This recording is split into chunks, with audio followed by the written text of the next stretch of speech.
and welcome to another exciting time on security and safety talk on Biscon TV channel 108 on your GOTv. Like I said earlier, it's another exciting time to be here. My name, of course, remains Temidayo Anthony, your regular host on the program. And like you know what we do, we give you information when it comes to security issues and give you guidelines when we talk about your safety as you go about your day-to-day activities. Remember, it's our major concern, your day-to-day activities, your safety every day and every time you go out. That's our major concern. Before we go too far into the program, like we do, let's go on a crime and security story for the week.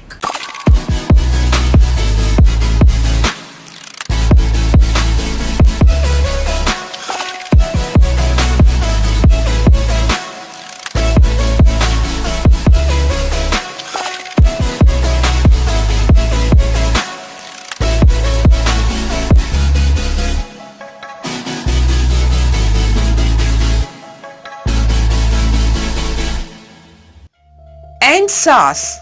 NUJ condemns attack on colleague. The Nigerian Union of Journalists NUJ has condemned the brutal attack on one of our members, Mr. Francis Ogbonna of the Arise TV, during the NSAS protest at the force headquarters on Sunday. The NUJ also commended President Muhammadu Buhari and the Inspector General of Police for listening to the cries of Nigerians and disbanding the Special Armed Robbery Squad (SARS). The chairman of the NUJ FCT Correspondence Chapel, Comrade Philip Yam, in a statement, urged the Inspector General of Police, Muhammadu Adamu, to identify and appropriately sanction policemen responsible for the dastard act. Ogbonna, a cameraman with Arise TV, was attacked by some policemen who inflicted severe wounds on his head while covering the protest in Abuja. The statement said, the NUJ FCT Correspondence Chapel condemned in strong terms the brutality meted out on one of its members, Mr. Francis Ogbonna of Arise TV, by some police personnel who attacked protesters at the force headquarters on Sunday. It is most disturbing that some policemen are still committing the same hideous acts Nigerians are protesting against. This is a clear show of insensitivity to the feelings of millions of Nigerians and recklessness on the part of police personnel. The chairman noted that Francis Ogbonna was not armed, neither was he engaged in any violent act, but was simply carrying out his legitimate duty with his camera, and wondered why he became a subject of attack by the policemen.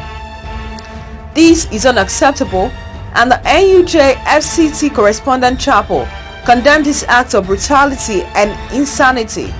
We are calling on the IGP, Muhammadu Adamu, to ensure that the perpetrators of this evil act are identified, arrested, and made to face necessary disciplinary actions. We also urge the IGP to ensure that the police authorities take full responsibility for the medical bills of Francis Ogbonna. Anything short of this will not be acceptable by the chapel. It said, and I quote, "Let it be known to all uncivilized police personnel that the era of impunity and inhuman treatment of Nigerians is over, and all must learn to adapt to a more civil means of engagement with members of the public."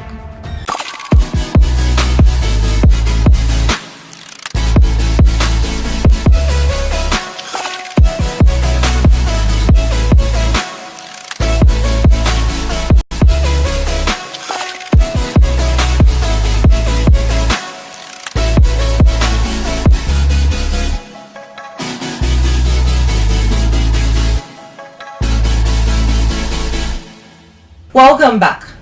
It's still security and safety talk on Biscon TV channel 108 on your GOTv. And today with me, we will be talking about something really important when it comes to the issue of security on our national level. Talking about federal government, the state, the everything about security. We're talking about it today.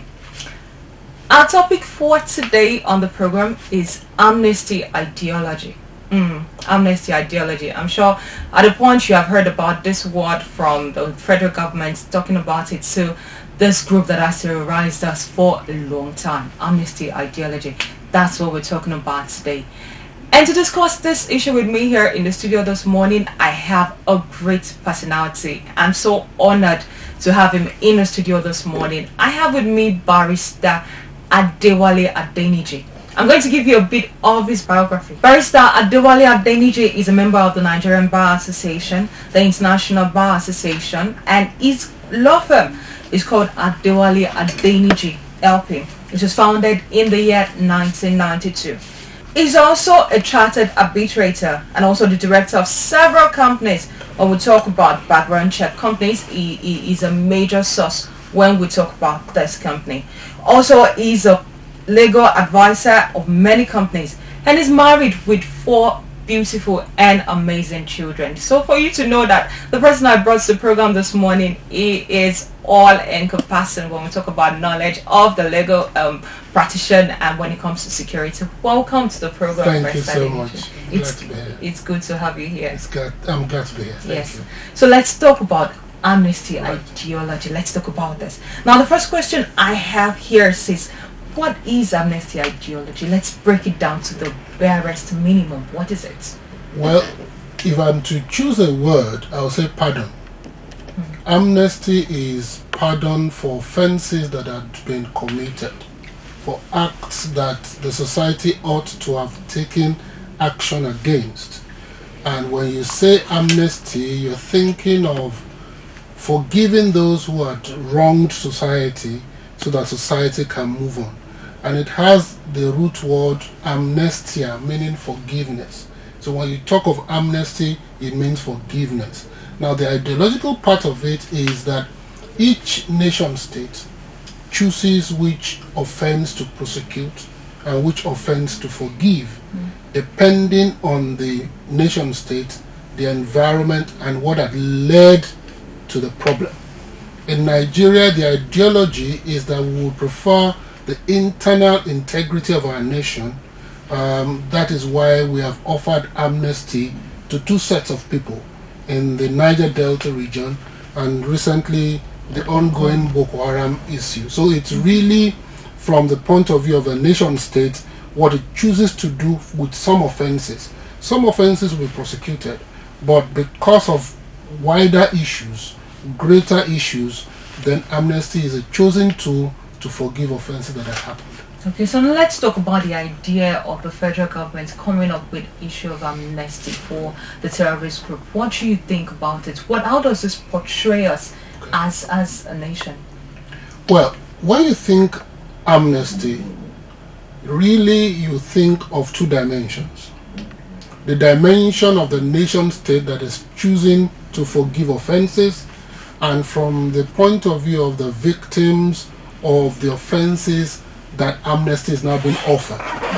Now, for me, I believe that whatever keeps the territorial integrity and economic integrity of Nigeria intact or together should be prioritized. Now, this is not shared by a lot of people.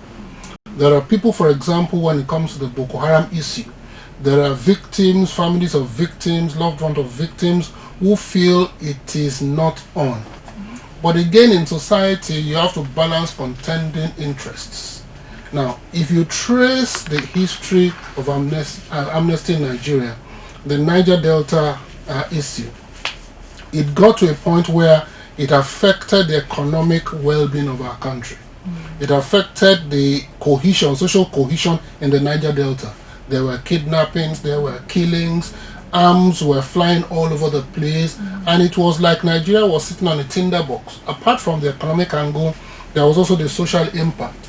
So the government of President Yar'Adua took the initiative, which I think was very inspiring, the inspired initiative to offer amnesty. And it succeeded so well that even the United Nations, whose model Nigeria used, is now using Nigeria as a prototype for other countries. Now, for me, as an individual, as a Nigerian, as somebody who is interested in security, I believe that when we have our national integrity intact, then we can do several other things we need to do. If, for example, we had not solved the Niger Delta issue, the insurgency in the Niger Delta with the amnesty, perhaps you and I will not even be in the studio today talking about this Security, issue. yeah. Because once the integrity of the nation is compromised, then there is war, there is instability, every other problem will manifest. So for me, from an ideological point of view, I believe in amnesty. Well, we'll talk about the moral aspect of it, I'm sure, later in the program. But as a concept, it is a veritable tool that I believe the Nigerian government has used to paper over some of the cracks in our society. Now let me take a lead from what you have said, which is that the amnesty idea is something that the government actually had to put in use in order to secure peace in other environments. How about the other region that has been left out? Now let's think about the fact that the government is trying to appeal or appease these guys who are coming up with this group and then coming up in agitation and all. Now, how about those other regions who have been left out? Now, if some other group also comes up from there and say, okay, government is trying to pacify the Niger Delta, they are working on the Boko Haram sector, let's also spring up and come up with something. Do you think it won't create anarchy in the country when other groups start springing up because government is trying to appeal everybody? You have a very good point, but to tackle that question, we need to ask ourselves why government needed to offer amnesty in the Niger Delta in the first place and now in the northeast regarding the Boko Haram issue. Now, the problem in the Niger Delta was left to fester for too long. There had been systemic injustice within the Niger Delta. There had been environmental and there is still environmental degradation. People from the Niger Delta had this grievance that had festered for many decades, i.e. that it is the wealth of the Niger Delta that builds Nigeria and their own region is in quote and unquote state of disrepair. So before government caught on to the problem had become an open sore. So amnesty had to be used to quell the tension. The same thing with the problem in the northeast. What led to the Boko Haram issue was the extrajudicial killing of the Boko Haram leader. If he had been made to go through the judicial system, perhaps this would not have happened. So you cannot eliminate the blame on the side of government because they allowed those two to fester. Now, how does that tie to your question? There are other regions of Nigeria, the southwest, for example, the middle belt, for example, the northwest, for example, the southeast, for example, and the IPOB issue. You're saying that grant of amnesty might encourage these groups. It is a valid point. But now that Nigeria has seen the impact of insurgency in the Niger Delta and the northeast, we will be quite unwise if we do not attend to those issues expeditiously such that they will not first. And we have a history. Let me remind you, in 1999, because of the agitation in the southwest, for the first time in Nigeria, we had the presidential candidates of the two major political parties coming from the southwest. That had never happened before, and I don't think that will ever happen again. So that was a very useful tool that the elite, political elite in Nigeria used to douse that tension. We've had a lot of problems in the middle belt with what people thought initially was cattle rustling, not doing it was actually ethnic, I don't want to use the word cleansing, ethnic warfare. Now that is being sorted out, and we have now discovered that rather than blame those who had always carried the blame, it was actually an internal problem in the middle belt. This is my wager. My wager is that the government of Nigeria is now so wise to all these upheavals that I tarry to think that it will fester like it did in the Niger Delta and it has done in the northeast.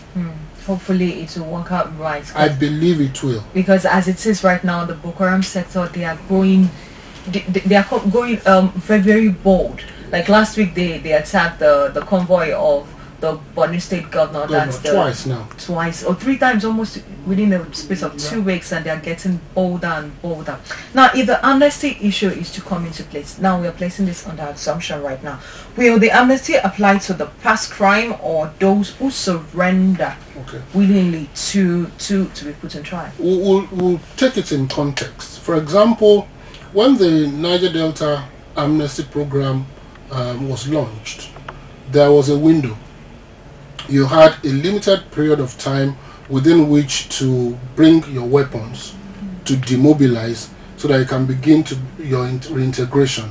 And within that period that was given, about 30,000 odd militants not only brought their weapons, but voluntarily allowed themselves to begin the process of reintegration. So amnesty would not be open-ended. It will not be blanket. Even the Boko Haram amnesty, there was a period that was allowed for them to come forward. Of course, that of Boko Haram, you know that the Boko Haram group itself rejected the amnesty, but people who were caught and people who regarded themselves as repentant Boko Harams now came to accept the amnesty. So it will be for crimes that had been committed, not for future crimes. So if anybody who had gone through the process of reintegration commits a crime now, he will not be covered by the amnesty. They would actually have to be tried. Exactly. The amnesty covered the crimes they had committed before they chose to come to accept the amnesty of government. Let's move forward with the acceptance reaction of those living in the community that this act has been carried out. What do you think would be the acceptance reaction? Okay. How easy do you think it would be for people who would see those who had killed their fathers, their mothers, their brothers and all, now living next to them in the community and living like nothing happened? Right. What do you think would be the acceptance reaction? That is the moral side of amnesty, which I said I'm sure we'll get to. Now we're there, let's talk about it. Now, except we want to be inhuman, the crimes of those who have now come to accept amnesty had impacted a lot of families. People had been killed, people had been maimed, people had lost loved ones. In fact, in the Northeast, there was a poll that was conducted some time ago when the amnesty was broached in 2013 by the Sultan of Sokoto. Even in the north, you had people who said that they would never accept these people back into society because of the damage they've caused. And you see, for me, I'm not sure that government, with due respect to government, I'm not sure that government is treating this issue fairly. Let me explain what I mean. Here you are offering amnesty to people who will have been regarded as criminals, people who will have gone through the legal system and have been found guilty perhaps and have been sent to jail, punished. They are now saying that you are giving them an opportunity to repent and you are letting them go scot-free. You are even trying to rehabilitate them. Now you have people who are victims, who are survivors, who are in the IDP camps. Have you ever been to an IDP camp? No. You don't want to go there. The situation is so bad. People mill around. There is poor sanitation, despite all the monies that government had pumped into these IDP camps. So for such people, they look at their current situation. They were not the aggressors. They were the victims. And they are still wallowing in one IDP camp or the other. Whereas those people who took up arms against them, people who committed offenses against them, are now rehabilitated, and you expect those communities to accept them back. Now, it's going to be a major problem for government, except government is able to do backward integration, take good care of the victims, ensure that they also see life as being worth living. And now you begin the process of bringing victim together with aggressor and try and see if they can find peace. The important thing is that government cannot afford to lose that moral battle. Otherwise, the amnesty program would not succeed. Now, we didn't have the same issue in the Niger Delta because for reasons that we cannot go into in this program, the society, the Niger Delta society itself was the society that was at war with Nigeria. Because of the reasons I had advanced before. So it was easy for them to embrace the amnesty. Collectively. That is the word. Collectively. Whereas in this situation of Boko Haram, it was these people who are ordinarily Nigerians who have now waged war against their own people in the pretext of waging war against the nation state of Nigeria. So the dynamics are different. In the Niger Delta, there was no issue as to the amnesty. The society embraced it because it gave them peace. There was a stop to kidnappings, to killings and all the like.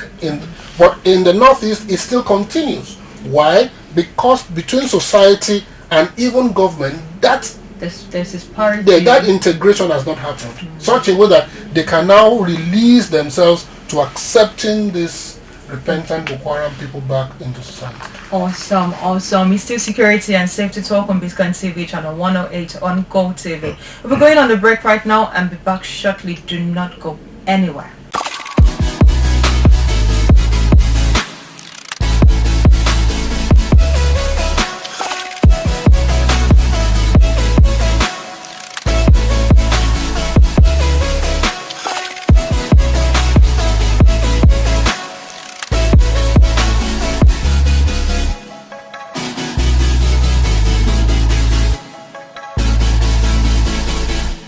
Welcome back.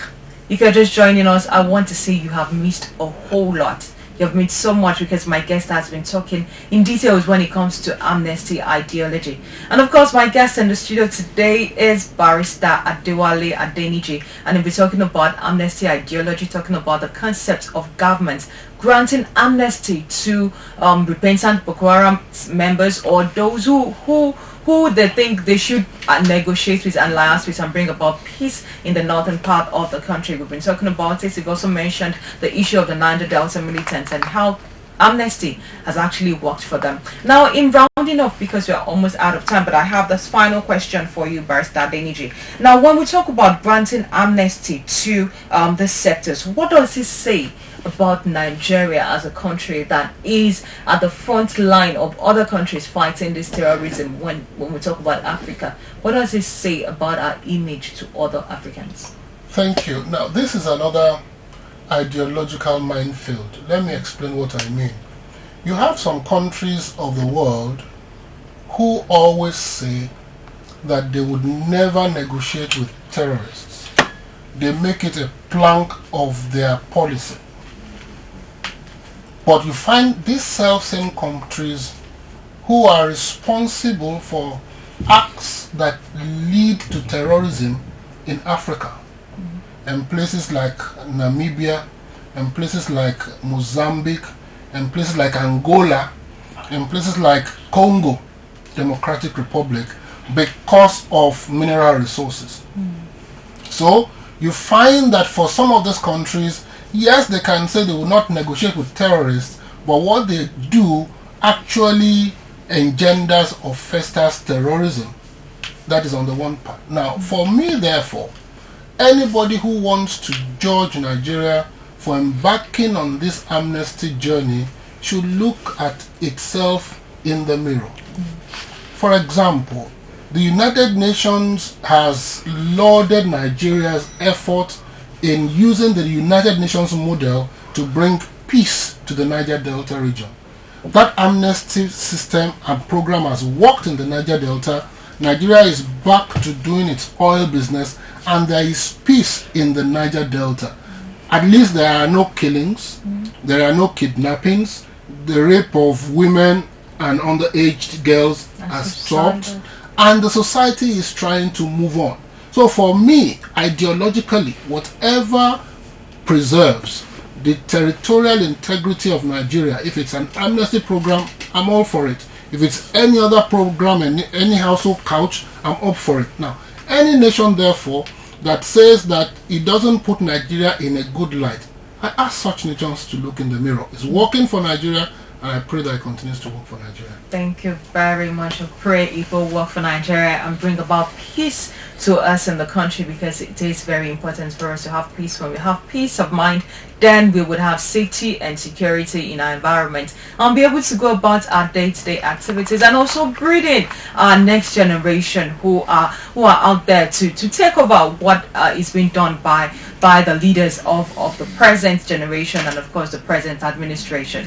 My guest in the studio today has been Barrister Ade'S, and I really want to appreciate you, sir, Thank for you so coming much for inviting and me. giving us time out of your busy schedule. I dragged you, I begged you, I did everything. to get you here, and you really took it all in. I really want to Thank you. appreciate you. Thank you. You're most welcome. Thank I'm you very grateful. much. Thank you. And so on that's our package today on security and safety talk. Of course, my name remains Temidayo Anthony. Send in your comments and observation to us on our Instagram handle that will be showing across your screen. Till I come your way again next time, have a wonderful time.